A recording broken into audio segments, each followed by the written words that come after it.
ओम नमः सिद्धेभ्यः। ओम नमः सिद्धेभ्यः। ओम नमः सिद्धेभ्यः।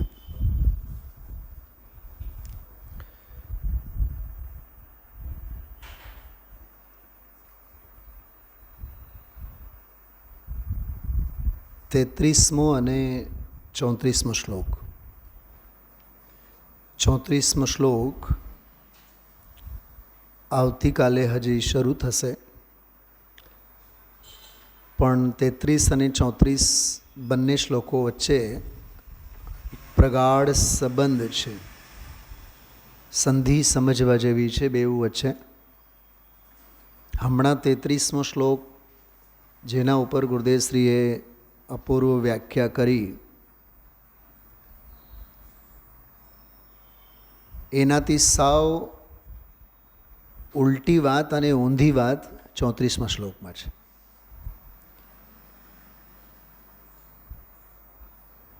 તેત્રીસમા શ્લોક સુધી સંસાર, શરીર અને ભોગ, દેહ, મન અને વાણી, મોહની ગહેલતા, કષાયોની તીવ્રતા, અવિદ્યા એક શબ્દ આવ્યો હતો હમણાં 2 દિવસ પહેલાં સમાધિ શતકને આધારે અવિદ્યા શબ્દની વાત કરી હતી.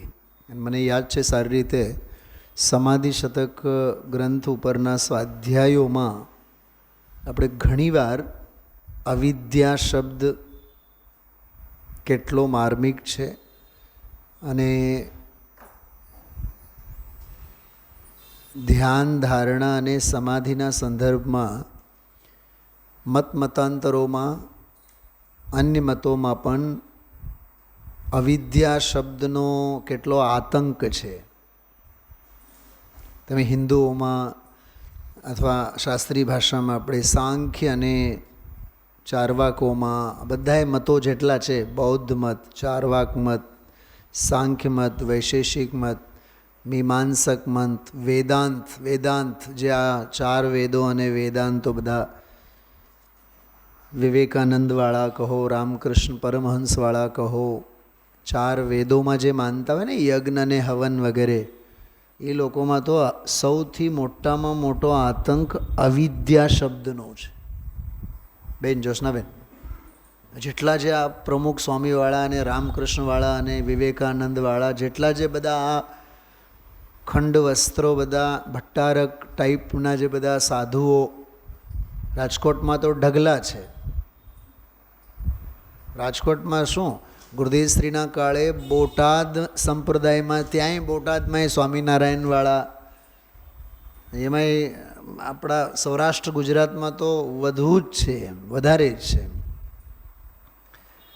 તો એ લોકોના વેદ મંત્રોમાં ભગવદ્ ગીતા કે ભાગવત પુરાણ, 18 પુરાણો છે, સ્કંદ પુરાણ, વાયુ પુરાણ વગેરે, એ 18 પુરાણોમાં અને શ્રીમદ ભગવદ્ ગીતા જેને કહીએ આપણે, શ્રી કૃષ્ણે અર્જુનને આપેલો ઉપદેશ, સેંકડો નહીં હજારો જગ્યાએ, હજારો શ્લોકોમાં અવિદ્યા શબ્દનો પ્રયોગ આવે.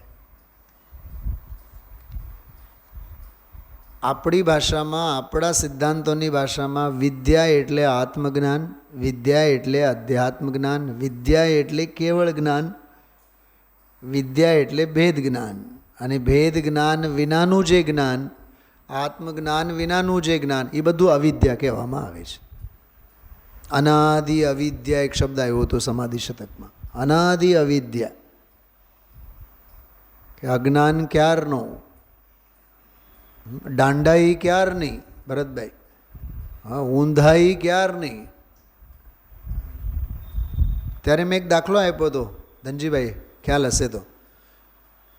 એક જમાનો એવો હતો ને, ઘરે ટીવી ન હોય, અને ટીવી આવ્યા બાદ છોકરાઓ ટીવી પાછળ પડી ગયા, જેમ કે અત્યારે મોબાઈલ પાછળ. એમ તો ઘરના બધા કહે, જ્યારથી ટીવી આવેલ છે ને ત્યારથી છોકરાઓના મગજ બગડી ગયા છે, કે હાવ ખોટી વાત છે. બગડેલા જ હતા. હું હસવા માટે નથી કહેતો, હકીકત કહું છું તમને. મગજ તો બગડેલા જ હતા, પણ ઘરે ટીવી આવ્યા બાદ એ બગડેલ મગજમાંથી રાફડામાંથી નીકળેલા સાપ આપણને દેખાણા. શું શૈલાબેન? એ અશુદ્ધ ઉપાદાન તો એનું હતું જ ને. એ અશુદ્ધ ઉપાદાનની અભિવ્યક્તિ હવે થઈ. સમજો કે કોઈ નવો એક મુમુક્ષુ, કોઈ યુવાન કે કોઈ યુવતી કે કોઈ પણ માતા બહેનો કોઈ પણ હોય, માંડ મંદિરે દર્શન માટે આવતા હોય, માંડ 8 દિવસમાં 15 દિવસમાં દર્શન માટે કે સ્વાધ્યાય માટે આવતા હોય, અને કોક એને એવા રવાડે ચડાવે, ધંધે ચડી જાય. પછી પોઈન્ટ સમજાય છે મારો? હું દાખલો આપવા નથી માગતો અત્યારે. ફોર એક્ઝામ્પલ આ બેન છે, સમજો, હા, દીપાલી બેન છે.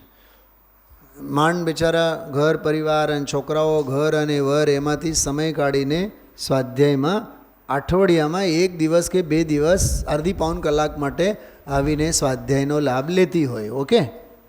અને એમાં પછી જ્યોત્સનાબેન એમ કહે, તું છે ને બહુ સરસ મજાનું નાટક થવાનું છે, એમાં જ છે ને તને ધર્મનું ઘણું છે, એટલે તને છે ને ઓલો રાધાનો પાત્ર કે દ્રૌપદીનું પાત્ર અથવા તને જે ગમતું હોય એ પાત્ર, એ નાટકમાં તારે ભાગ લેવાનો છે. તને ઘણો આવડે છે, તું તો કેટલા દિવસથી બરાબર મંદિરે આવે છે. બેનબાને એ જ જોતું હતું.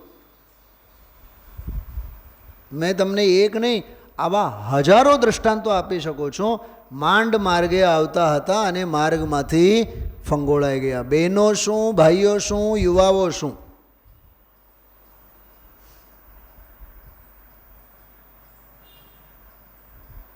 અટકવાના રસ્તા ઘણા છે. મને ઓલા સાગરવાળા ભાઈ જે છે ને, સુનિલભાઈ, જેની ઘરે હું ઉતર્યો હતો, જ્યોત્સનાબેન, મેં એને કીધું ખબરદાર. મેં કીધું એમ જ આ જ ભાષામાં, મારાથી 1 જ વર્ષ નાના છે. મેં કીધું જો તમે તો મારાથી નાના છો, ખબરદાર. મેં કીધું એનો એવું ભયંકર એક્સિડન્ટ થયેલો, પેટમાં 700 ટાંકાઓ આવેલા છે. 700. કિડની એક છે જ નહીં, કિડની એક છે જ નહીં એની. આખો અહીંથી આમ આખો પેટનો ભાગ, પાઉણ ભાગ લગભગ બધો લોચો આમ રસ્તા ઉપર પડેલો. એવો ભયંકર એક્સિડન્ટ થયેલો. ખાધેલું પચે નહીં એવા હાલમાં છે. અબજોપતિ છે, અબજોપતિ. અને તત્વ પ્રત્યે એટલી જ સરળતા અને સમર્પણતા. હું તો ઘણીવાર એને કહું કે હું તમારી જે ઓરડીમાં હું રહું છું ઉપર બેડરૂમમાં, તમે એક 48 મિનિટ માટે જઈને બેહો ધ્યાનમાં, કેવળ જ્ઞાન થઈ જાય. મેં કીધું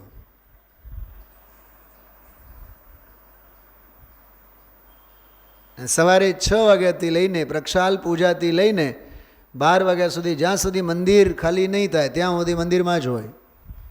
સાંજે 6 વાગે આવે એટલે પર્યુષણની વાત કરું છું.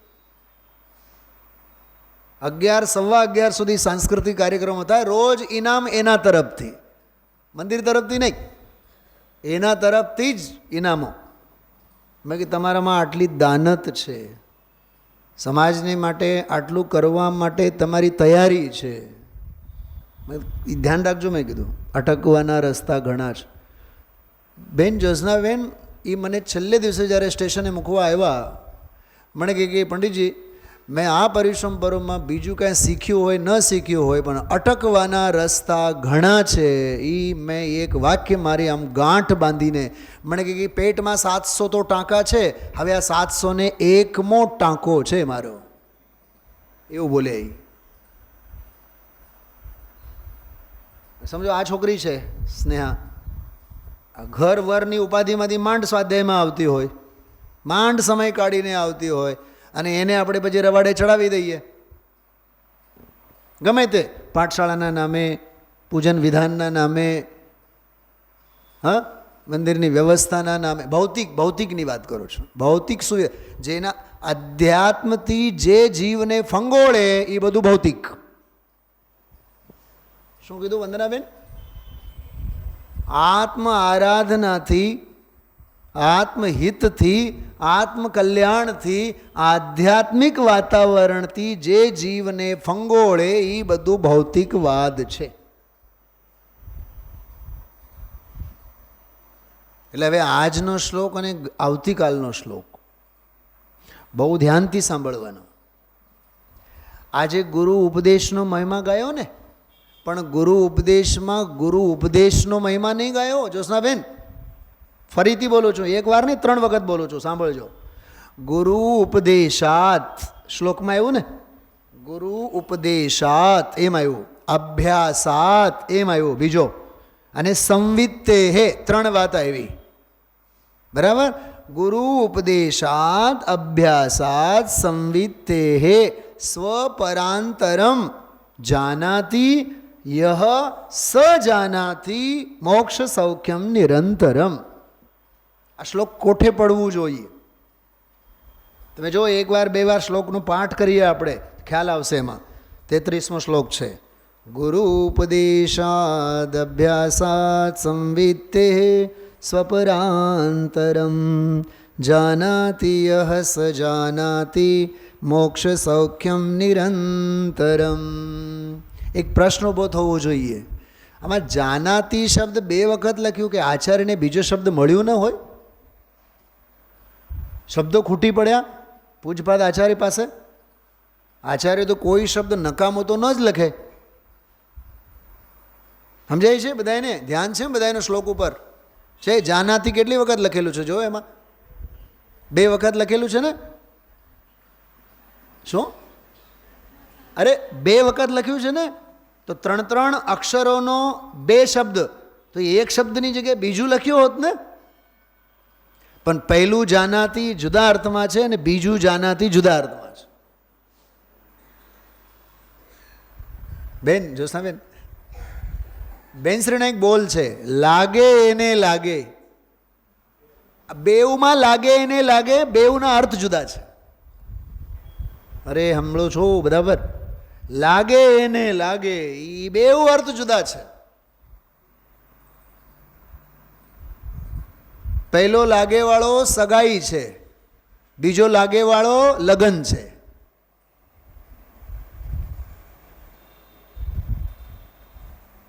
પહેલો લાગે એ કાળજામાં ઘૂસે અને બીજું લાગે એ કાળજાના કટકા કરે. લાગે એ લાગે, જેને લાગે તેને લાગે, એવું બેનશ્રીનો બોલ છે. સ્નેહા બેટા આમાંથી ગોતતો તું, મને ગોતી બતાવો. હાલે શૈલાબેનને આપજે, નહીં તો તને ન મળે તો. શું કીધું? લાગે એને લાગે એમ શબ્દ છે. અંદરમાં વાત કાળજાને સ્પર્શવી જોઈએ. એક બીજો તમને અષ્ટપાહુડનો એક દાખલો મગજમાં આવ્યું સહજ. આ જ્યોત્સનાબેન જેવા જીવ બેઠા છે એટલે બધા સંદર્ભો એને સેંકડો વાર સાંભળ્યા હોય. બધા ધ્યાનથી સાંભળો. કોઈ એક દીક્ષિત સાધુ વર્ષો જૂનો આચાર્ય પાસે જઈને કહે કે હવે અમારાથી દીક્ષા સધાતી નથી, અમે હવે દીક્ષાનો છેદ કરવા માગીએ. તો આચાર્ય કુંકુનદેવ લખે છે એમાં, ગુરુ એમને એમ સીધા એને દીક્ષા છેદ કરવા માટે નહીં જ કહે. શું કહેશે એ ખબર? આચાર્ય કુંકુનદેવે શું લખ્યું છે? તમે તે દિવસને યાદ કરો જે દિવસે હોંશે હોંશે દીક્ષા લીધી હતી. એનો અર્થ શું થયું? એનો અર્થ એમ થયો, મેદાન છોડીને ભાગવાની વાત નહીં કરો, પહેલી વાત. અને જે દિવસે હોંશે હોંશે તમે જૈનેશ્વરી દીક્ષા લઈને નાગા થયા હતા ને, તે દિવસને યાદ કરો. તમે મોક્ષે જવા માટે કર્યું હતું ને, મુક્તિ પામવા માટે તમે આ નગ્નપણો અંગીકાર કરેલું ને, દીક્ષા ત્યારે માટે લીધી હતી ને, તો ભલે ને પરિચય આવે, ઉપસર્ગ આવે, ગમે તે સહન કરવાનું, પણ દીક્ષા તો નહીં જ છેદવાનું. ગુરુ આવા હોય.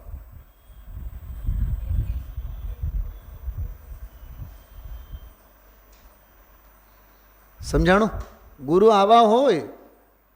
હા જો 33માં બોલ છે આમાં બેનશ્રીના વચનામૃતમાં, જેને લાગી છે તેને જ લાગી છે. પહેલું જ વાક્ય છે, જેને લાગી છે તેને જ લાગી છે.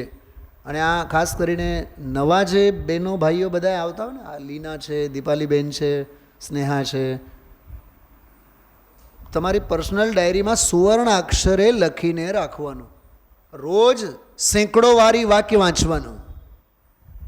કેમ કે ફંગોળાઈ જવાના, માર્ગેથી ભટકવાના, અટકવાના રસ્તા ઘણા છે.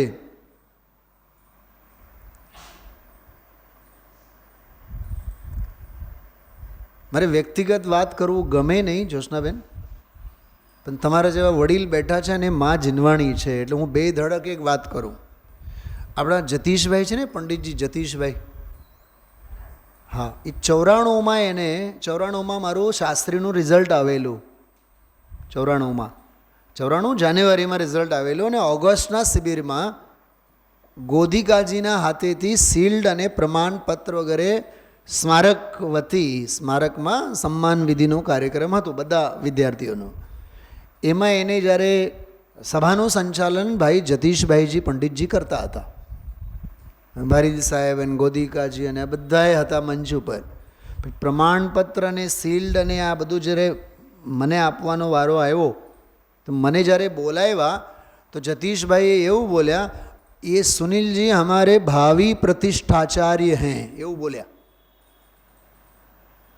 અને હું ઊભો થતો હતો ત્યારે ને ત્યારે મનમાં પ્રતિજ્ઞા કરી, તમારા સપના તમે તમારા મનમાં રાખો, મારે ક્યાંય પ્રતિષ્ઠાચાર્ય નથી થવું. પણ ચૂપચાપ ભારીલ સાહેબને ત્યાં એની ઘરે જઈ મેં ભારીલ સાહેબને કીધું, દાદા अभी जो भाई जी ने बोला है कि ये प्रतिष्ठाचार्य हैं, मुझे कोई प्रतिष्ठाचार होना नहीं है, मैं विद्वान होने के लिए आया हूँ और मैं विद्वान ही होके रहूँगा. यायावारी शब्द સાંભળો છો? ભટકી વૃત્તિ. ગુજરાતીમાં આપણે કહે ને ઘર ગણવા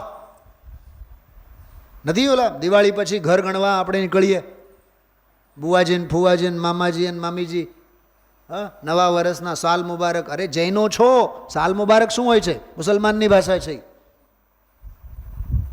પણ ઘર ગણવાની આપણને ટેવ હોય. વર્ષમાં એક જ દિવસ જઈને રાજી કરવાનો હોય બધાને, અને પોતાનું ઘર તો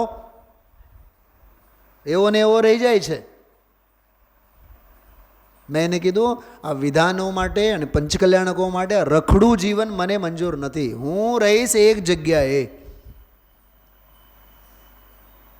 આ BA ફાઇનલ પછીની વાત કરું છું, એના પછી તો 3 વર્ષ હું રહ્યો જયપુરમાં. પણ નક્કી જ હતું કે BEd કરીને એક જગ્યાએ સ્થાયી થવાનું છે બસ. અને 28 વર્ષ થયા રાજકોટમાં. 8 વખત માંડ પરિશ્રમ પર્વ માટે નીકળ્યો છું. 20 વર્ષ રાજકોટ મુમુક્ષુ મંડળ માટે પરિશ્રમ પર્વ માટે આપ્યા છે આપણે. દર વર્ષના 8-8, 10-10 આમંત્રણો હોય. પણ આજની તારીખમાં જે આજથી 30 વર્ષ પહેલાંની હોશ હતી આની, આવી નહીં, એનાથી અસંખ્યાત ગુણી હોશો છે, ક્યાંય જવાની હોશો નથી. ફંડા શું છે જ્યોત્સનાબેન? અટકવાના રસ્તા ઘણા છે. આપણે દ્રવ્ય ક્ષેત્ર કાળ ભાવ બધું જોઈને વિવેક ભાનથી આપણે આ કરવું પડે. આ માર્ગેથી આપણને ફંગોળનારા, રાજુભાઈ નવરા છો તો હાલો પાઠશાળામાં ભણાવો, તો રાજુભાઈનો સ્વાધ્યાય છૂટે, એની આરાધના છૂટે. પોઈન્ટ સમજાય છે? દાખલો આપું છું કેવળ, જેમાં છોકરીઓનો મેં દાખલો આપ્યો હમણાં. હું તમને એક પ્રકરણ બતાવીશ હમણાં, ગુરુ અંગેનું પ્રકરણ. એ આજે જે આવ્યું છે ને બધું, ગુરુ ઉપદેશાત.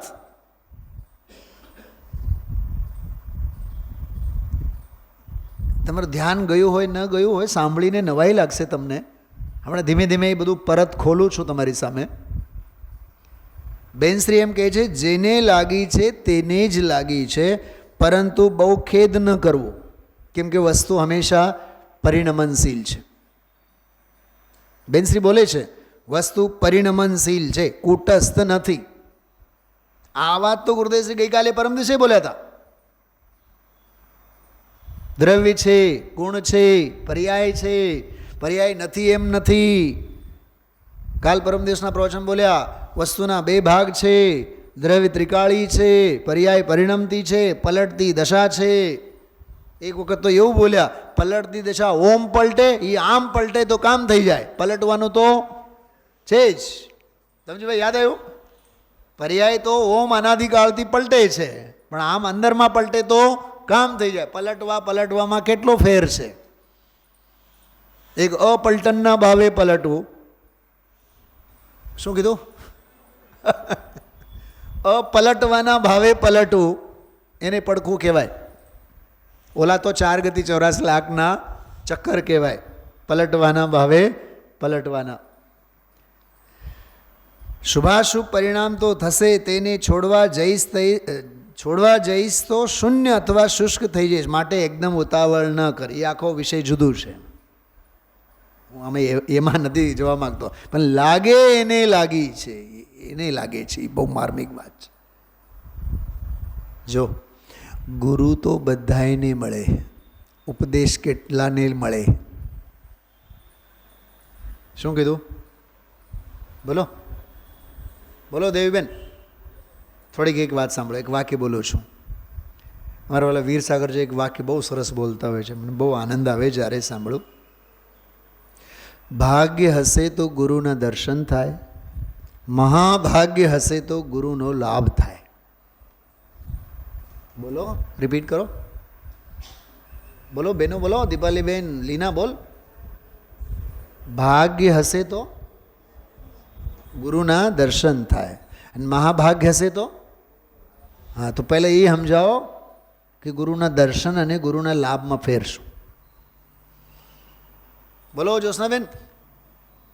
ભાગ્ય હશે તો કાનજી સ્વામી જેવા, ગુરુદેવશ્રી જેવા મળે, પણ મહાભાગ્ય હશે તો ગુરુનો લાભ મળે. લાભ લેનારા ભાગ્યશાળી, મહાભાગ્યશાળી છે. માત્ર ગુરુ મળી ગયા એટલે કંઈ ભાગ્ય ભગવાનના દરવાજા નહીં ખુલે. એ તો બાહ્યમાં દર્શન થાય એના. આ અમારા ગુરુ. ભાગ્ય હોય તો ગુરુના દર્શન થાય, પણ મહાભાગ્ય હશે તો વાણીનો લાભ થાય. પણ લે એને, કેવળ વાતો કરે કોરી એને નહીં. આમાં લખેલું છે આ શ્લોકમાં, ગુરુ ઉપદેશાત અભ્યાસાત સંવિત્તિ. 3 વસ્તુ. સંવિત્તિ એટલે અનુભવ, એના પહેલાં અભ્યાસ, એના પહેલાં ગુરુનો ઉપદેશ. તો ખબર ટીકામાં શું લખેલું છે કે સંવિત્તિ વડે, સંવિત્તિ એટલે આત્માનુભવ વડે જ મોક્ષ સુખ જણાય છે. શું કીધું? બોલો બોલો વંદનાબેન, શું કીધું? નિરંતરમ જાનાતિ. બીજી લીટી છે ને, જાનાતિ યહસ જાનાતિ મોક્ષ સૌખ્યમ નિરંતરમ. મોક્ષ સૌખ્યને, મોક્ષ સુખને, મુક્તિના આનંદને તે જ નિરંતર જાણે છે. જાણે છે એટલે માત્ર જાણે છે નહીં, વેદે છે, ભોગવે છે. તો મોક્ષ સુખનો ભોગવટો તે જ કરે છે. કોણ કરે છે? જે સ્વ અને પર, સ્વપરાંતરમ જાનાતિ, સ્વ અને પરના અંતરને જાણે છે. આ માતા બહેનો છે ને, બાળ મંદિરમાં પોતાનું છોકરું ભણતું હોય ને, તો રોજ આ દેશના આપતી હોય. ધ્યાન રાખવાનું, તારા ટિફિનમાંથી તારે જ બીજાને નહીં ખવડાવવાનું. એક દિવસ તારે ખવડાવવાનું, તો બીજે દિવસે એ નહીં આપે તો છીનવી લેવાનું.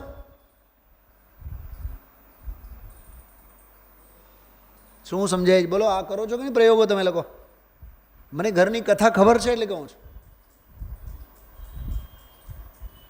બોલે અમારી નાનકી કાવ્યા, એ 7મા 8મા ધોરણમાં હતી ત્યારે 5મા 6ઠા ધોરણમાં, તો એને ઓલો કાચી કેરીનો ઓલો અથાણો બહુ ગમે, એટલે ફ્રેશ બનાવેલો. એક વાટકીમાં લઈ જાય કે મમ્મી તું મને રોજ અથાણો આપે છે, પણ રોજ મારી બહેનપણીઓ રિસેસ પડે એ પહેલાં તો ખબર નહીં મારા બેગમાંથી કાઢીને ક્યારેય ચટ કરી જાય. હું જ્યારે જમવા બેસું તો મારા માટે કાંઈ રહે જ નહીં. પછી એના મમ્મીએ પૂછ્યું કે તારે શું કરવાનું બોલ. નહીં, તું હવે આપતી નહીં, હું ઘરે જ ખાઈશ. કંઈક સમજાય છે? કે એને સ્કૂલે લઈ જવાની પણ તૈયારી નહીં. કેમ કે ભોગાંતરાય નામકર્મનો ઉદય જ નહીં. એ તો એનો બાપ જાણે છે. ભોગાંતરાય કર્મનો ઉદય જ નહીં તારા ભાગ્યમાં, તો ખાઈશ જ કેવી રીતે? નિર્મલાબેન, હું એ દીકરીના અથાણાની ઘટના નથી કહેતો, અમારા તમારા બધાના મગજના ઉપયોગને કહું છું. આપણે ઉપયોગ શેમાં વાપરવા માટે ઘરેથી મંદિરે આવીએ? આમાં. અને આપણો ઉપયોગ કોણ ખાઈ જાય છે? બોલો. ઓકળાઓ બધા. દીકરાનું શું હાલે છે? દીકરી કેમ છે? હા, હવે દેરાણી બરાબર? કાલે કંઈક સાંભળ્યું હતું કે બહુ બાજતા હતા. આમ કરી કરીને જે બધું ભૂસવા માટે અહીંયા આવીએ, માંડ ઉપયોગને સ્થિર કરવા માટે આવીએ, એ આપણા ઉપયોગને કહેવાતા સાધર્મી. સાધર્મી ને કહેવાય ને, મહાવિધર્મી કહેવાય, જે આપણા ઉપયોગને બાળીને ભસ્મ કરે. અને છતાંય આપણે 24 કલાક, એનું નામ મોહ છે. બેન જ્યોત્સનાબેન, એનું નામ મોહ છે. એને પરમાત્મ પ્રકાશની ભાષામાં કહે અનાદિ વૈરી કહેવાય. એને અનાદિ વૈરી કહેવાય. એ મોહના આલંબનો છે, બધા અટકવાના રસ્તા છે. એટલે આમાં કહે છે મોક્ષ સુખને તે જ જાણે છે જે સ્વ અને પરના આંતરાને ઓળખે છે. જો પાછળથી અર્થ કરું છું, પોઈન્ટ યાદ રાખજો. પહેલો પોઈન્ટ કઈ લેવાનો? મોક્ષ સુખને તે જ જાણે છે, પહેલો પોઈન્ટ. બીજો પોઈન્ટ, કોણ જાણે છે? જે સ્વ અને પરના આંતરાને ઓળખે છે. બરોબર. ત્રીજો પોઈન્ટ, સ્વ અને પરના આંતરાને કોણ ઓળખે છે? જેને અનુભવ હોય છે, અનુભૂતિ હોય છે. એને અનુભૂતિ કોને હોય છે? જેને અભ્યાસ હોય છે. એને અભ્યાસ કોને હોય છે? પાંચમો પોઈન્ટ, જે ગુરુનો ઉપદેશ સાંભળે છે એને. સમજાય છે 5 પોઈન્ટ? આ 5 પોઈન્ટ 40-45 વર્ષ પહેલાં જયપુર જતા પહેલાં અમારા ગુરુજીએ આ શ્લોકને આધારે બતાવ્યા હતા કે આ શ્લોકનો અર્થ આવો કરવો. જ્યોત્સનાબેન, શ્લોકની શરૂઆત તો ત્યાંથી થાય છે, ગુરુ ઉપદેશાત. પણ ગુરુનો ઉપદેશ ક્યારે કામનો? જ્યારે અભ્યાસ થાય ત્યારે કામનો. ગુરુ દ્રોણ ધનુર્વિદ્યા તો રોજ 1-2 કલાક ભણાવે, પણ 8-10 કલાક પ્રેક્ટિસ કોને કરવાનો? અર્જુનને. જો એ પ્રેક્ટિસ નહીં કરે તો ઓલું ભણાવવાનું નકામું. આપણે ડ્રાઇવિંગ ક્લાસીસમાં નથી જતા કાર શીખવા માટે? કલાક માંડ શીખવાડે આપણે. બાકી આપણે શું કરવાનું? બાકી ખુલ્લા મેદાનમાં 4-6 કલાક 8-10 કલાક આપણે જઈને પ્રેક્ટિસ કરવાનું હોય ને. સિમ્પલ વાત છે ને એ તો.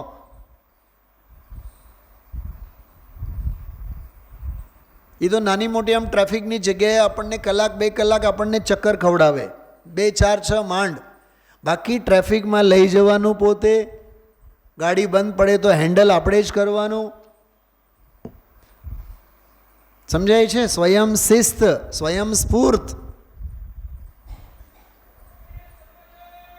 મારી માં એક હંમેશા એક વાક્ય બોલતી હોય છે, પોતે મર્યા વિના સ્વર્ગ ન દેખાય.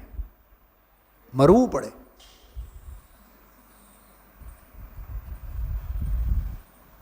મને બહુ ગમે.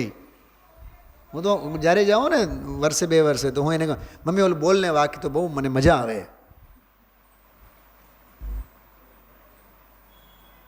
એમ જ બોલ, બહુ આમ ટોન એનો બહુ જોરદાર હોય. જ્યાં સુધી આપણે પોતે ન મરીએ સ્વર્ગ ન દેખાય. અને ખબર એવા એવા પ્રસંગમાં એ વાક્ય યાદ કરતી હોય, એને પુત્ર વધુને કંઈક કામ સોંપ્યું હોય, કયું માટલું ભરવાનું, અને એ ન ભરે, પછી આ ડોસીને જ બધું જ્યારે કુચ્ચે મરવું પડે, પછી 10 વખત તો વાક્ય બોલતી હોય, જ્યાં સુધી પોતે ન મરીએ ત્યાં સુધી સ્વર્ગ ન દેખાય. મેં કીધું સ્વર્ગની ક્યાં વાતો, તું માટલું ભરે છે.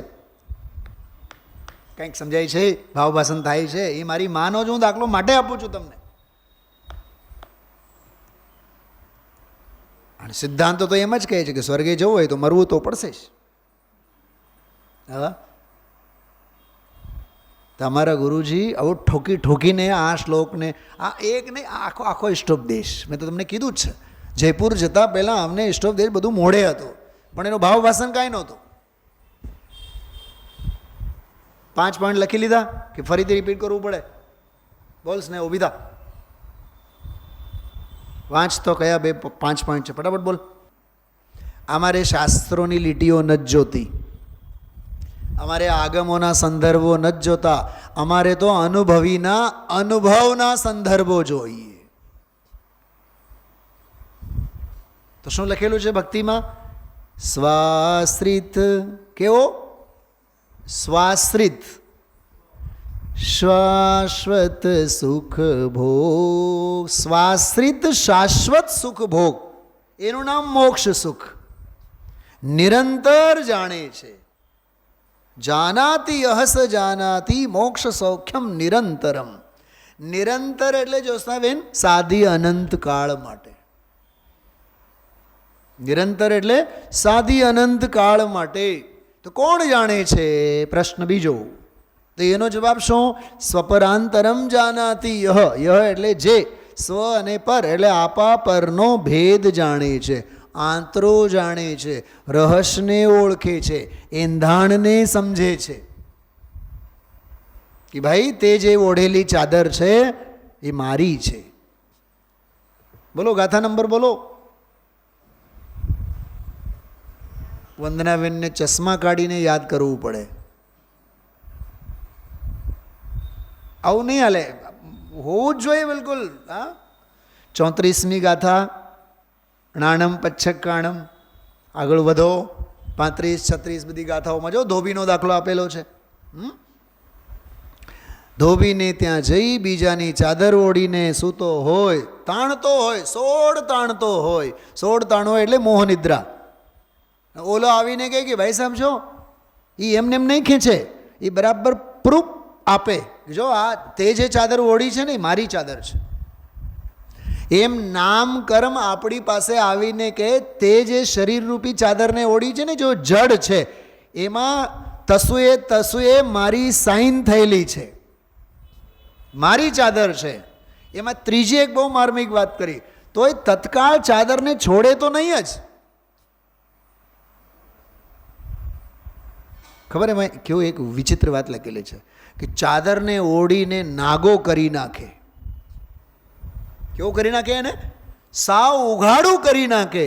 એમ આ પૂદગલ શરીર અને સંયોગો તારી પાસેથી ઓઢીને તને કેવું કરી નાખે છે? સાવ નગ્ની ક્રિયમાણ. એવું લખેલું છે. મને એક પ્રશ્ન છે, ઇષ્ટોપદેશ સાંભળવાનો કે સમયસાર સાંભળવાનો? સ્વપરાંતરમ સ્વપરાંતરમ યહ જાનાતિ સ જાનાતિ. સ્વ અને પરના અંતરને, વાહ, અંતર શબ્દ બહુ ગજબનો છે. આંતરો ખ્યાલમાં હોવો જોઈએ. આપણે ઘણીવાર વર્ષો સુધી સાથે રહીએ જ્યોત્સનાબેન, પણ માણસને ઓળખવા માટે થાપ ખાઈ જઈએ. આપણને એમ થાય કે આ આપણો ખાસ છે, પણ એ રાવણનો રૂપ હોય, શૂર્પનખાનો રૂપ હોય, ડગલે ને પગલે વિશ્વાસઘાત કરે. એટલે જ વડીલોએ કીધું છે, જાગતો નર સદા સુખી. મુંહ મેં રામ બગલ મેં છુરી. સેંકડો મળશે. એકવાર રાવણ હારો, ભગત તો ખરો, પણ રામના નામે દંભ કરનારાઓના માયાચારીનો કોઈ અંત નથી. અને આ બધી બાબતો સેંકડો વાર ઠોકર લાગ્યા બાદ જ આપણી શાન ઠેકાણે આવે. શું કેવડાવાળી સમજો છો ને? હા, એટલે હંમેશા જાગતા રહો. છેલ્લી એક બહુ માર્મિક વાત કરું છું. મને મારા જ પુણ્ય પર મને ભરોસો નથી, તો હું તમારા ઉપર વિશ્વાસ શું રાખું? તમે તો સંયોગ છો, બહારના તો સંયોગ છે. જેમાં ભરતભાઈ એમ કહેશે, નહીં ગમે તેટલી ઉપાધિ હોય ને, કાંઈ પણ હોય, કપરી પરિસ્થિતિમાં તમે મને યાદ કરો, પણ મારો પુણ્ય મને સાથ ના આપે, તમારા ઉપર શું વિશ્વાસ કરું? જૈન દર્શન તો ઉદયનોય ભરોસો કરવાનો ના પાડે છે. વ્યક્તિનો ભરોસોની વાત તો બહુ દૂર છે. બેન જોજનાબેન, ઘડપણમાં ભત્રીજાઓ કામ આવશે, ઘડપણમાં ફલાણા કામ આવશે, ઢીકણા કામ આવશે, કહાનનગરમાં આવીને રહ્યા બધા મુમુક્ષુઓ, પણ અંદરનો આત્મા રડે છે. અંદરનો આત્મા તો રડતો રડતો કહે છે, છેવટે તો આત્મદ્રષ્ટિ અને આત્મજ્ઞાન સિવાય બીજો કોઈ ઉપાય નથી. સંયોગો એની જગ્યાએ, ઉદય એની જગ્યાએ અને વસ્તુ સ્થિતિ એની જગ્યાએ.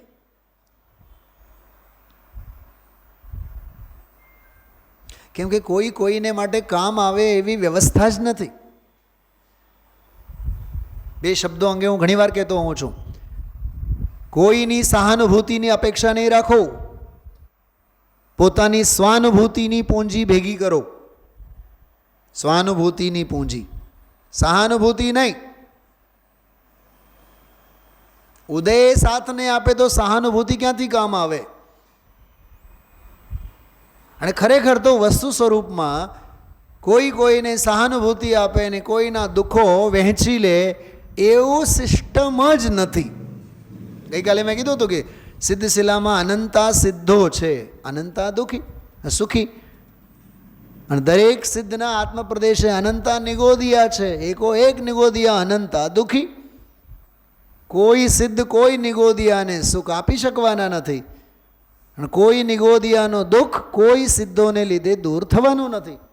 એમને સુખો ભોગવવાનો અવસર અને આમને દુઃખો જ ભોગવવાના માઠા પ્રસંગો છે.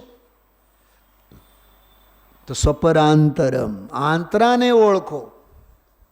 આંતરો એટલે રહસ્ય.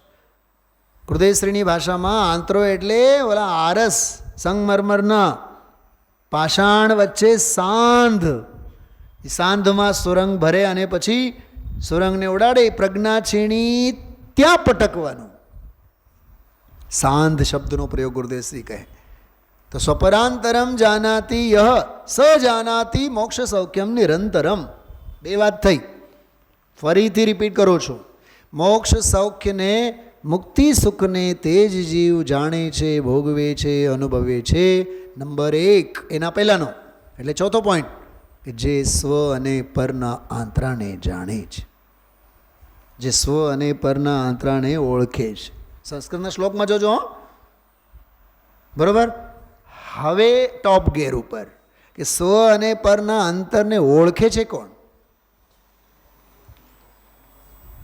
તો એના માટે આપ્યો સંવિત્તિ. સંવિત્તિ એટલે અનુભવ, અનુભવી જ જાણે. મેં કીધું ને હમણાં, ઠોકર લાગે 10 વાર તો શાંત ઠેકાણે આવે. સંવિત્તિ એટલે સ્વાનુભવ, સંવિત્તિ એટલે અનુભૂતિ. તો અનુભૂતિ વડે જ જાણી શકાય. પણ પ્રશ્ન ઊભો થાય કે અનુભૂતિ કેમ થાય? ઘરે બેઠા બેઠા તો નહીં થાય, થડે બેઠા બેઠા તો નહીં થાય, કરોડો કમાવતા કમાવતા તો નહીં થાય, રાગ રંગ આમોદ પ્રમોદની હોંશોથી તો નહીં થાય. તો શેનાથી થાય? અભ્યાસથી થાય. બેન જોશનાબેન, અને અભ્યાસ કેમ થાય? ગુરુના ચરણોમાં આવો, ગુરુ ઉપદેશાત. એટલે ગુરુદેવ આજે બોલ્યા, શાસ્ત્રો માર્ગ દેખાડીને અળગા રહે, એમ ગુરુ અભેદને સમજાવીને એ જુદા રહે. એ એમ કે મારી સામે ડોળા ફાડી ફાડીને તમે જોતા નહીં. જો એક વાક્ય બોલું છું, સાંભળો. ગુરુનો ઉપદેશ નહીં આપે, ગુરુ આત્માનો ઉપદેશ આપે. ગુરુ ભક્તિની શિક્ષા નહીં આપે, ગુરુ આત્મભક્તિની શિક્ષા આપે. ગુરુ આત્મભાવનાની શિક્ષા આપે, ગુરુ ભક્તિની શિક્ષા નહીં આપે. ગુરુ એમ નહીં કહે કે તમે બરાબર અમારી સેવા કરતા રહેજો, તમને લાભ થશે. એ એમ કહેશે અમારી સામે તમે આંખો ફાડી ફાડીને જોતા રહેશો તો તમને રાગ થશે, તમે તમારામાં જાઓ. એવા ગુરુને યોગ્ય ગુરુ વડે નિરંતર સમજાવવામાં આવતા એમ કહેવાય 38મી ગાથામાં.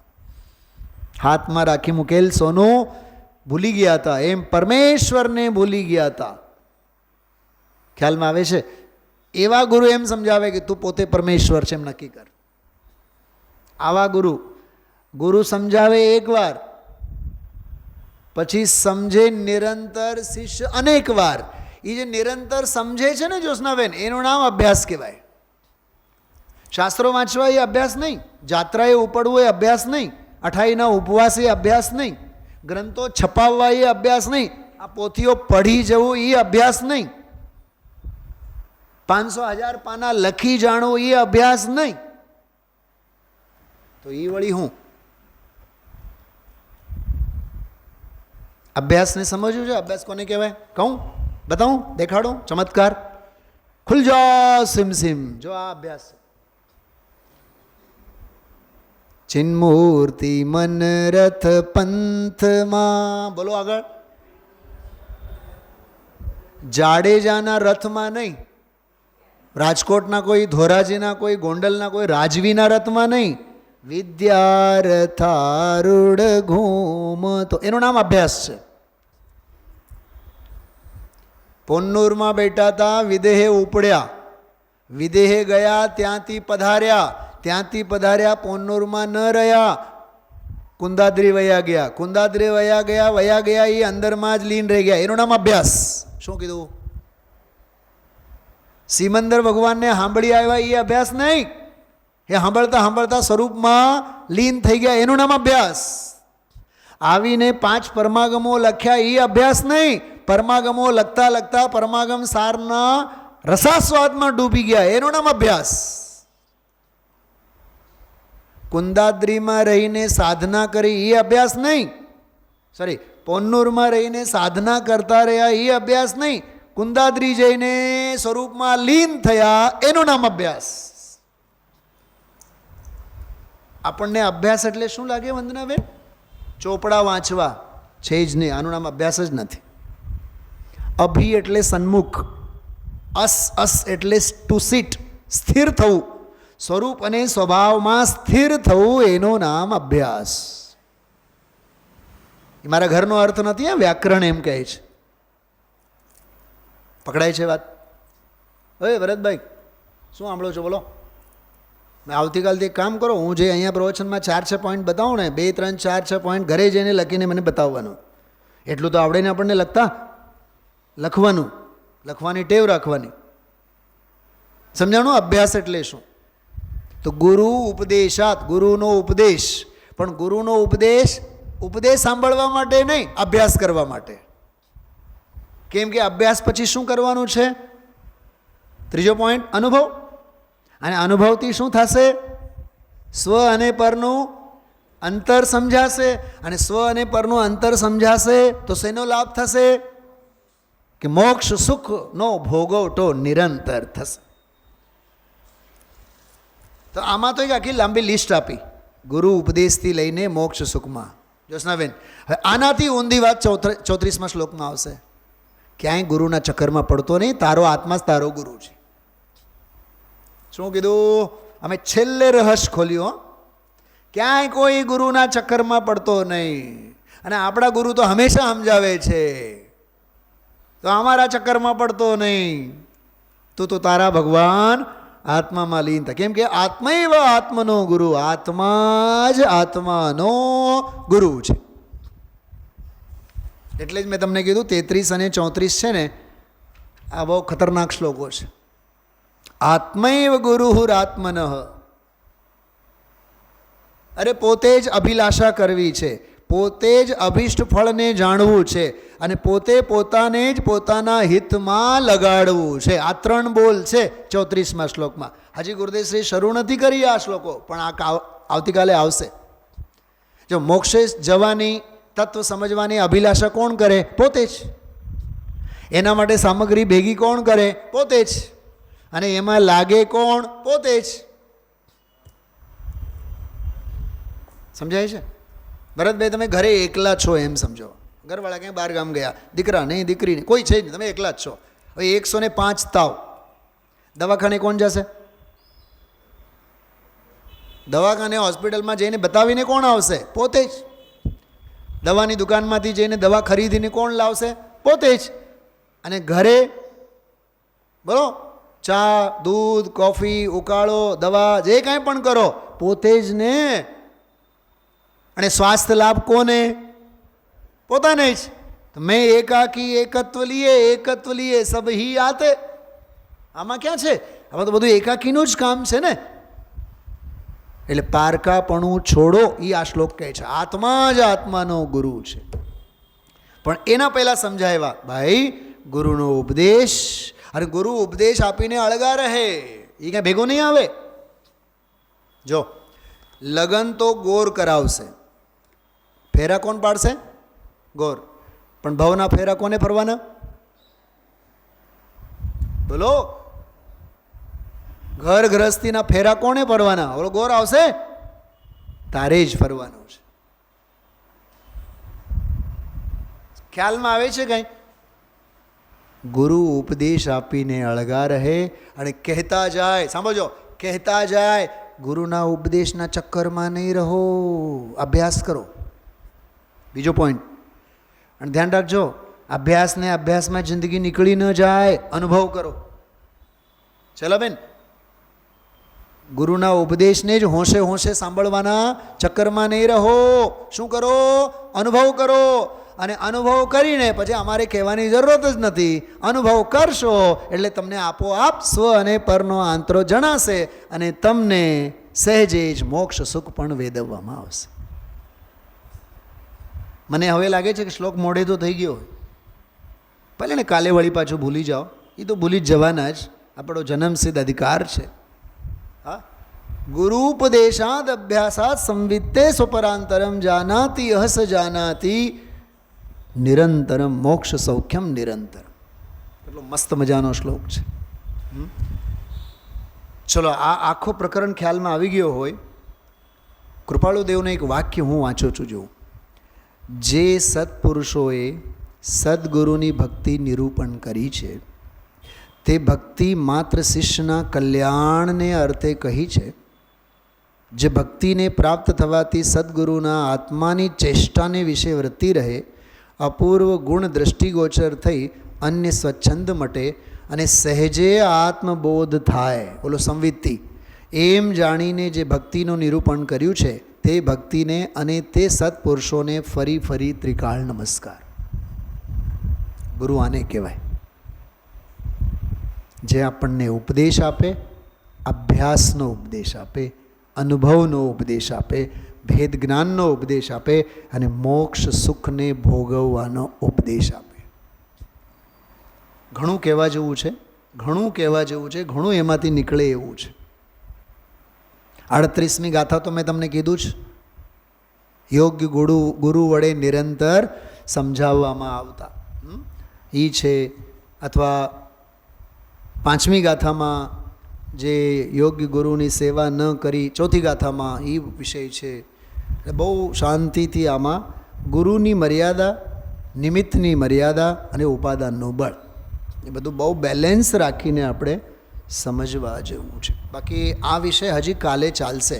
હું કાલે છે ને આ નીતિ વાક્યામૃત ગ્રંથમાં 51 બોલ છે ગુરુ અંગેના, બહુ સરસ છે. ગુરુ અંગેના એનો મહિમા બતાવ્યા છે, શું કેવી રીતે છે. આંધળે આંધળું ભાવુક થઈને ગુરુ ભક્તિમાં ખેંચાઈ નહીં જવું. ગુરુ એમ કહે છે, મારી સામે તમે જોતા નહીં, તમે તમારા આત્મામાં લીન થાઓ, કેમ કે તમારો આત્મા જ તમારો ગુરુ છે. વિચારશો.